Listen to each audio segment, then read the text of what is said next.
Coba pindah ke huruf berikutnya. Kalau tidak, nanti kita lanjutkan setelah sholat Jumat, ya, gitu. Oke, baik. Teman-teman yang sudah tadi Bandung, ya betul, saya di Bandung, ya. Bandungnya di daerah Pondok Hijau, deket Agim, Gerkalong, ya. Oke, boleh dibantu tap-tap layar lagi. Sudah 1,1 juta ternyata para pemirsa sekalian. Masya Allah, tabarakallah. Semoga jadi kebaikan untuk kita bersama, ya. Oke, insya Allah kita lanjutkan lagi pembelajarannya. Allahu Akbar. Bentar ya. Oke, kho bertasydid. Ya. Tadi kita sebelumnya sudah sempat bahas kho berharokat dan kho bersukun. Sekarang kita akan berpindah ke huruf kho bertasydid. Ya, sebenarnya kesalahannya sama, teman-teman. Cuman teman-teman tetap harus kita kenalkan bunyinya. Walaupun kesalahan kho tasydid ini ada di kho sukun dan ada di kho harokat. Ya. Yaitu apa? Oke, kho bertasydid jangan sampai poin 1 dilafalkan tertukar dengan huruf H kecil. Nah, kalau ketika bertasydid seringkali dibacanya di H kecil malah dia. Tapi tetap teman-teman juga jangan sampai tertukar jadi H yang besar tadi ya. Nah, jadi ingat huruf kho itu harus dilafalkan dari bagian ujung tenggorokan. Jangan sampai pindah ke tengah tenggorokan. Karena nanti karakter bunyinya, karakter hurufnya akan berbeda. Ya, kalau dia ditekan dari bagian tengah tenggorokan, bunyinya akan menjadi seperti ini. Akhirna, ya, harusnya dibaca akhirna, gitu, ya. Jadi itu, ya, harus tepat dilafalkan dari bagian ujung tenggorokan, jangan sampai terlalu ke dalam, ya. Jadi H kecil nanti dia, ya. Kita ingatkan lagi sedikit nih. Jadi kalau huruf kho itu makhrajnya dia keluar dari tenggorokan paling atas atau bagian terluar dari tenggorokan, teman-teman sekalian, ya. Nah, di sini dia keluar nih. Nah, titik warna putih ini adalah titik tumpuk huruf kho ini dilafalkan dari tenggorokan bagian terluar atau ujung tenggorokan kita. Nah, tadi dijelaskan ketika kho bertasydid justru memang seringkali tertukarnya dengan huruf H malah. H kecil. Kalau jadi H besar jarang kalau ketika tasydid, tapi jadi H kecil itu paling kuat terjadi. Nah, di sini nih. Kalau H kecil dia dilafalkan agak ke dalam sedikit. Nah, ini H kecil itu secara karakter nafas dia lebih lembut. Hi. Tapi kalau huruf kho dia ada kerasak-kerasaknya sedikit. Khi. Beda nggak antara hi dengan khi, antara kho dengan ho, antara khu dengan hu. Nah, teman-teman harus bisa membedakan bunyinya. Ya, sekali lagi, kenapa bunyi? Karena asas dalam membaca Al-Quran adalah bunyi. Ya, teman-teman sekalian, bunyi. Oke, lanjutkan lagi teman-teman sekalian, ya. Jadi kalau teman-teman rasakan H kecil teman-teman misalnya ya, misalnya di mana ya? Nah, ini ya, di sini ya. Teman-teman rasakan masih kayak masih terlalu lembut. Nah, itu teman-teman berarti terindikasi terlalu ke dalam, lebih luar lagi. Ya, jangan dibaca wa'ahorot, tapi wa'akho, bukan wa'ah, tapi wa'akh, beda bunyinya. Ya, itu harus dilatih secara perlahan-lahan. Ya, kalau masih kesulitan nggak apa-apa, yang penting latihannya yang jangan berhenti. Ya, itu. Oke, sip. Misalnya kita coba praktekkan lagi ya, teman-teman perhatikan di kalimat ini ya. Mana huruf kho bertasydid yang dia bacaannya lebih tepat? Apakah yang A atau yang B? Yang A akhirna, atau yang B akhirna. Coba yang mana yang tepat? Yang A atau yang B? Kita lihat ya. Jawaban terbanyak dari teman-teman menjawab yang A atau yang B? Yang B. Sepakat ya? Sip. Jadi yang lebih tepat adalah yang B. Kenapa yang A salah? Karena kho-nya berubah jadi H kecil, terlalu ke tengah, terlalu lembut, terlalu clean, terlalu bersih.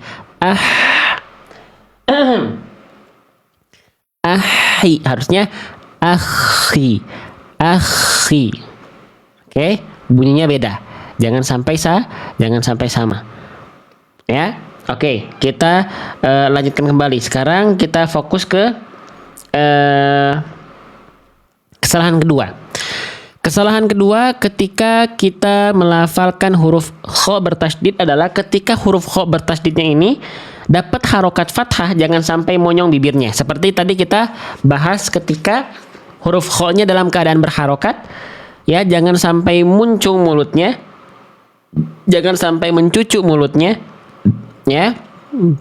Khususnya ketika dia berharokat fathah. Oke, kita sudah ketahui ya. Kalau huruf kha itu termasuk ke dalam huruf yang izin, saya ulang lagi. Ya, kita sudah bahas tadi huruf kha itu termasuk ke dalam huruf yang karakternya tafkhim. Kita bahas dulu tafkhimnya lagi. Bosan nggak kalau saya ulang-ulang? Bosan nggak? Ya, kalau bosan nggak apa-apa, tapi saya akan tetap mengulang. Ya, tafkhim itu artinya adalah tebal. Ya, jadi huruf kha ini termasuk ke dalam huruf yang tebal. Huruf hijaiyah itu ada yang tebal, ada yang tipis.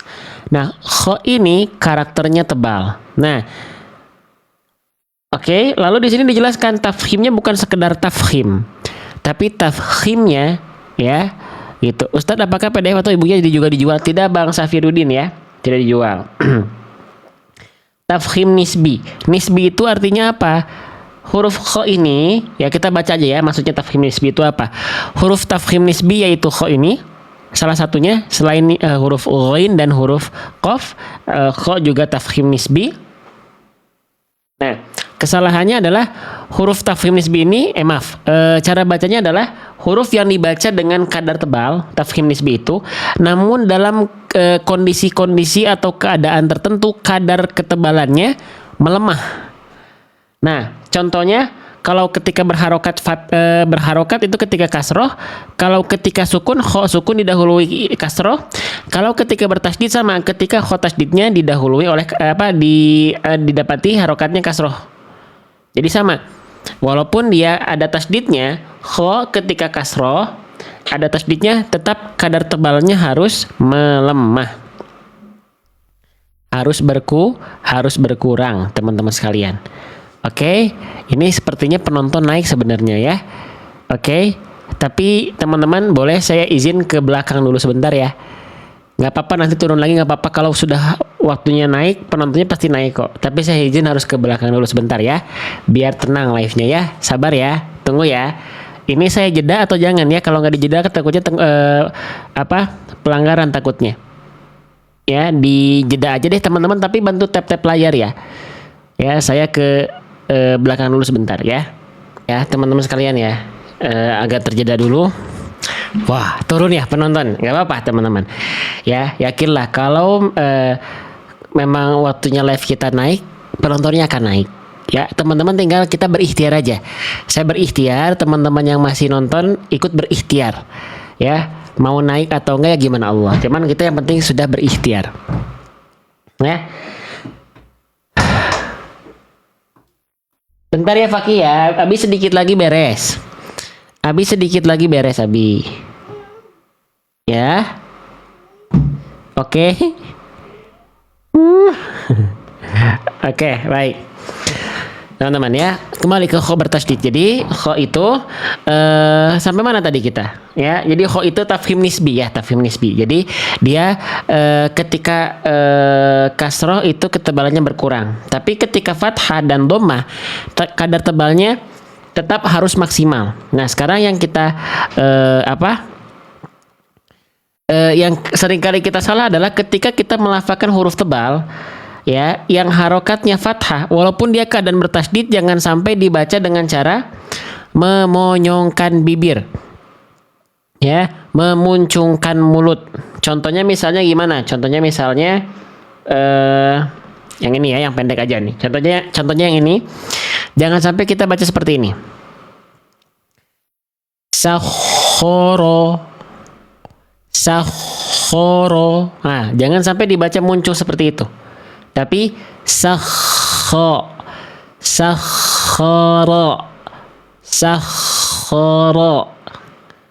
Jadi huruf tebal itu kan tadi sudah kita ketahui ya, huruf tebal itu bisa terdengar tebal, itu tidak ada hubungannya dengan mulut, tidak ada hubungannya dengan bibir. Nih, kita coba lihat lagi ke huruf kho ya. Nih, kan kita udah sepakat tadi kalau huruf kho itu huruf tafkhim nisbi. Dia tafkhim tebal, nisbinya itu melemah ketebalannya itu ketika kho-nya berharokat kasroh.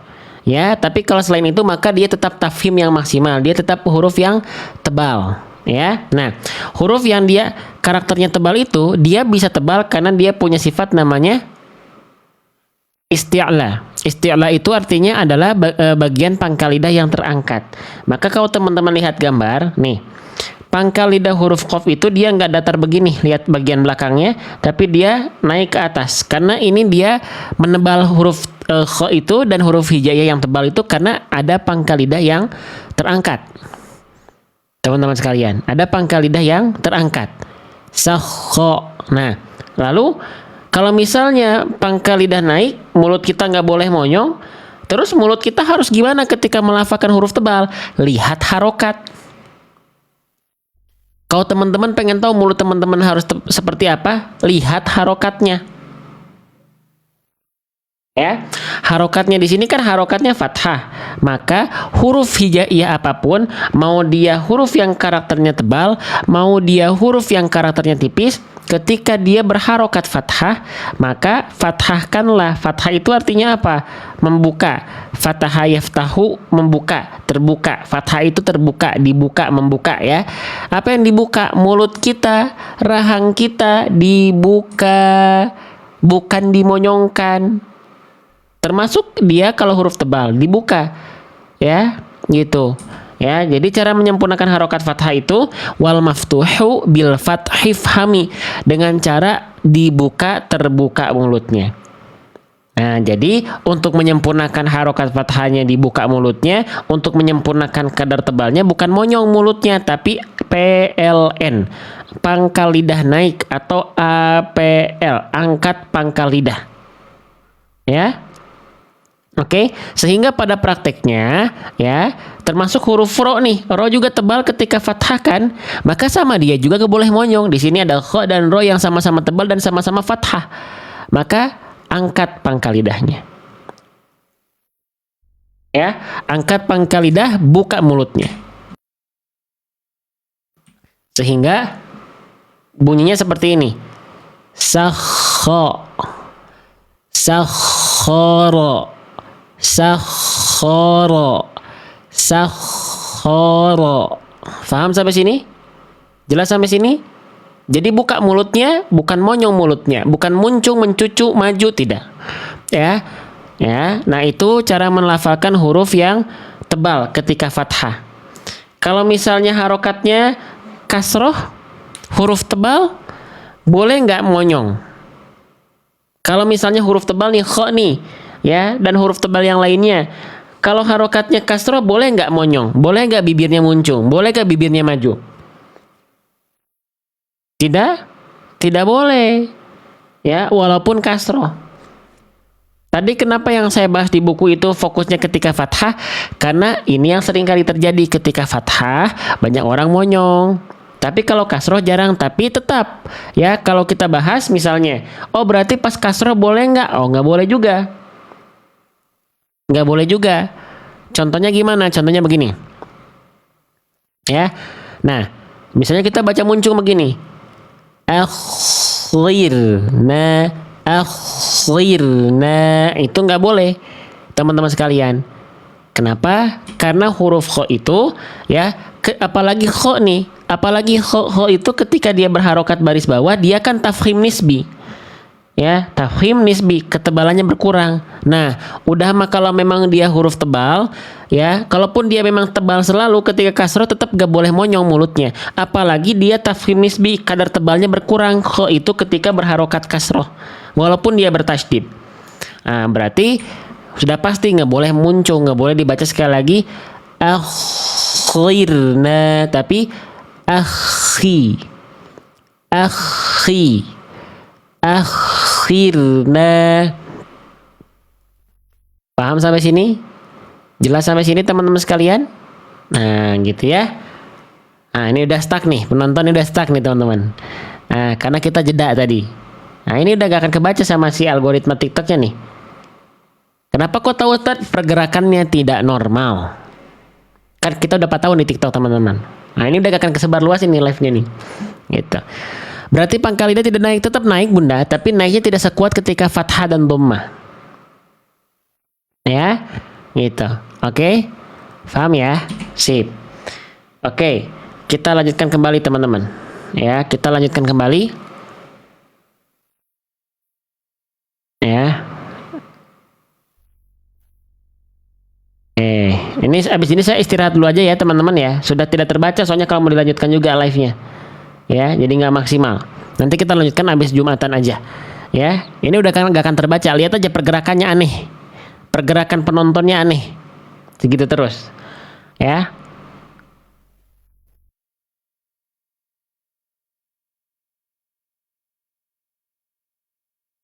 Oke, lanjutkan lagi teman-teman sekalian ya. Nah, sekarang kalau misalnya ini nggak ada contohnya, kayaknya nggak ada kok tasdid yang dhammah kayaknya ya.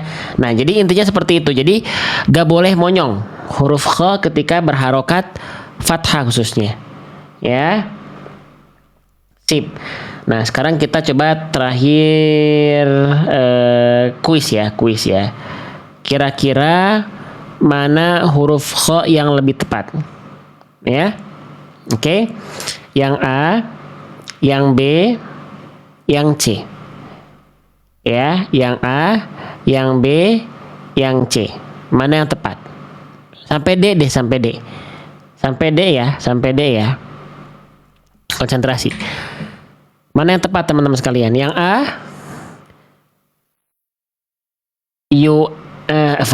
perhatikan yang A yuakhirhum, yang B yuakhirhum, yang C yuakhirhum, yang D yuakhirhum. Mana bacaan yang tepat? Silakan boleh jawab di kolom komentar. Ya. Yang tepat yang mana? Coba kita lihat. Ya. Yang A yuakhirhum, yang B maaf, astagfirullah. Ro-nya dhammah ya. Ulang lagi. Saya ulang lagi ya. Ro-nya dhammah. Tuh, ini tanda saya sudah mulai capek ya. Ulang lagi. Saya kira ro-nya sukun, afwan. Ro-nya dhammah. Oke, ulang. Yang A yuakhirhum, yang B yuakhirhum,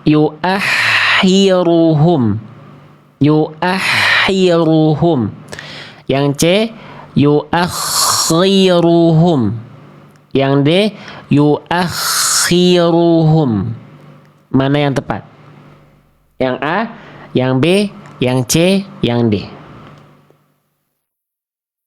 Nah, ini terjadi perbedaan pendapat nih di kalangan teman-teman nih. Ya, ada yang paling banyak jawab nih di antara dua jawaban.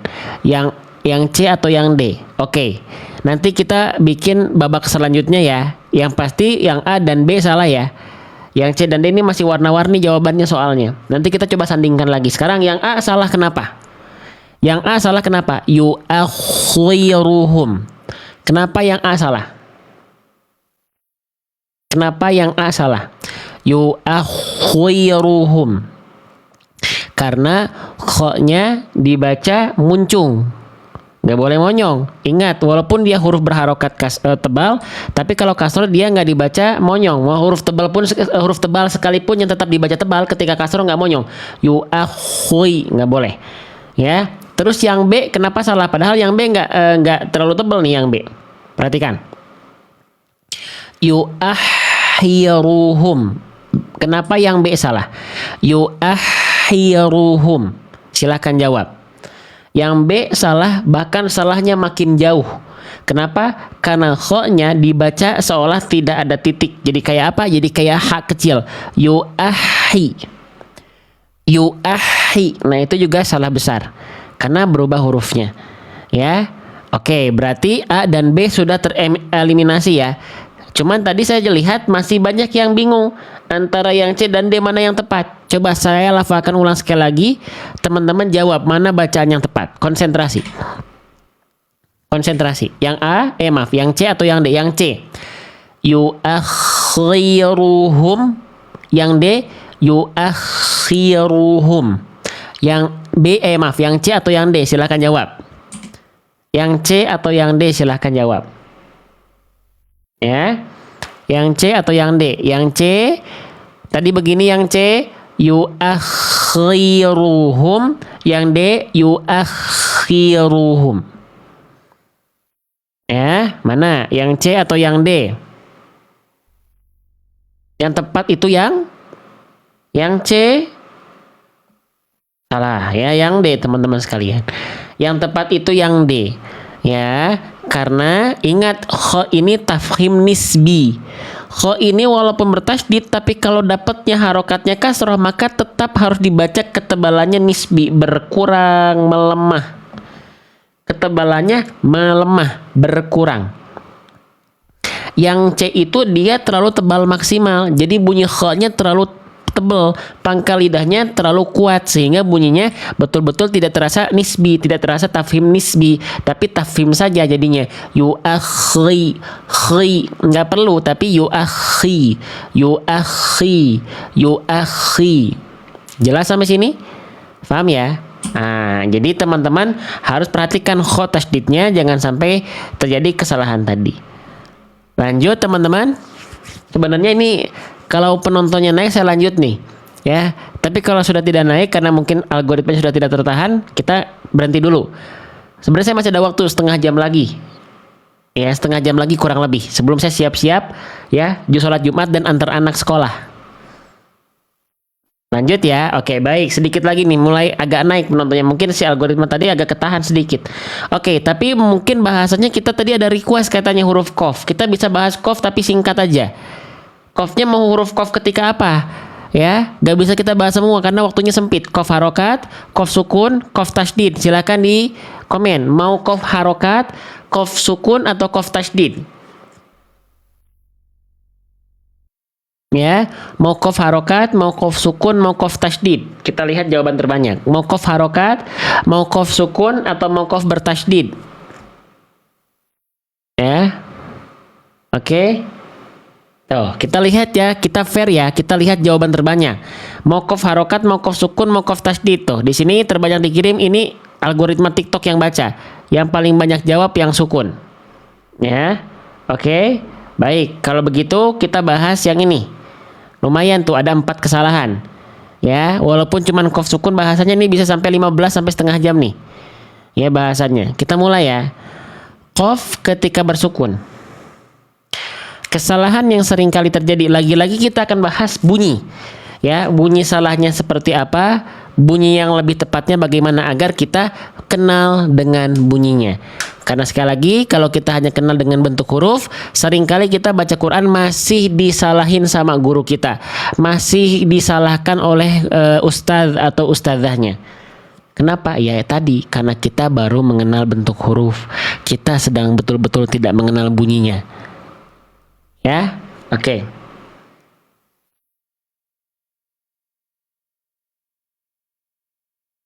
Oke, baik. Sekarang Sekarang kita akan coba bahas teman-teman sekalian. Ya, kesalahan yang sering kali terjadi ketika kita melafalkan qaf sukun adalah yang pertama, dibaca berubah menjadi huruf kaf. Kalau huruf qaf ini dilafalkan berubah menjadi huruf kaf, tertukar, nah ini berarti sudah masuk ke dalam kesalahan yang besar karena merubah huruf, merubah makna, merubah struktur kata.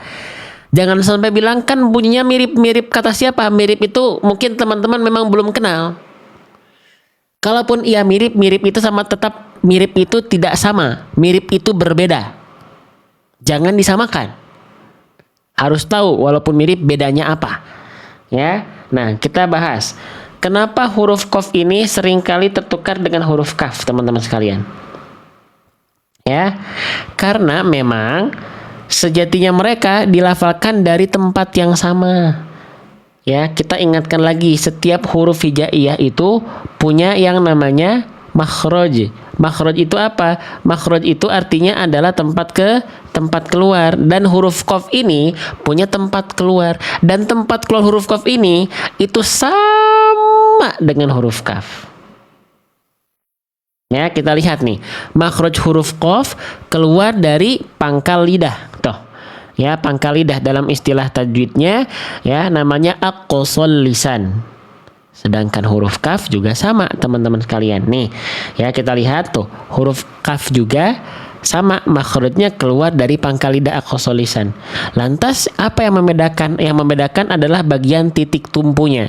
Kalau huruf qaf memang dari pangkal lidah, tapi dia disentuhkan ke bagian langit-langit yang lunak saja. Lihat poin pentingnya. Pangkal lidahnya hanya menyentuh ke bagian langit-langit yang lunak saja. Ya. Sedangkan kalau huruf kaf dia nempel pangkal lidahnya antara langit-langit lunak plus antara langit-langit keras. Ada perbedaan di sini.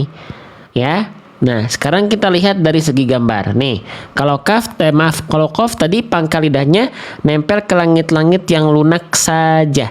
Nah, langit-langit yang lunak saja itu yang mana?